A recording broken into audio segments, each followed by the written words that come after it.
Une question à laquelle je vais tenter de répondre. Je me sens profondément blessé par la dernière lettre du pape Traditionis Custodes, car c'est pour moi la forme extraordinaire du rite qui m'a fait revenir à la foi chrétienne. Que pensez-vous de la décision du pape François de ne plus reconnaître la forme tridentine du rite romain? Il ne m'appartient pas de juger les décisions du Saint-Père. Ni vous ni moi n'avons le recul nécessaire pour décider du bien fondé et de la justesse des décisions papales. Ce que nous pouvons simplement affirmer, c'est que sous le pontificat précédent, le pape Benoît XVI a jugé alors nécessaire d'accorder la possibilité à tout prêtre de célébrer la messe tridentine, précisant d'ailleurs dans son motu proprio qu'il faudrait un jour faire le point sur la question. Et aujourd'hui, après avoir interrogé l'Église, le pape François croit bon d'offrir un cadre plus étroit à la célébration de cette messe.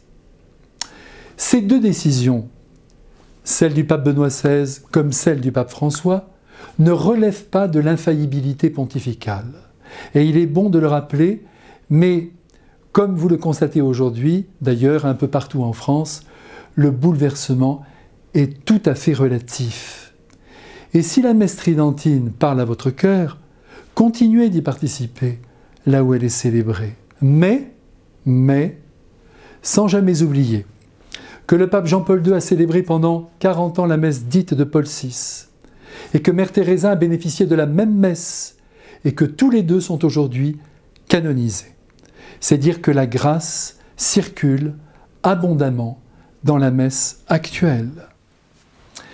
Maintenant, il est très certain qu'il revient au prêtre de la célébrer avec intensité, cette messe dite de Paul VI, en habitant le mystère, en le revêtant de toute la beauté qu'il mérite pour atteindre le cœur humain et le transporter en plein ciel.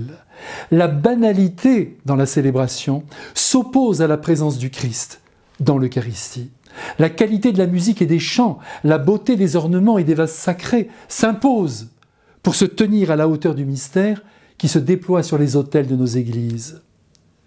J'ajoute volontiers que les divisions entre catholiques, et je veux vraiment insister sur ce point, font perdre du temps au Christ, qui rêve d'atteindre tous ses enfants, lesquels, en ce moment, s'éloignent en masse de la foi.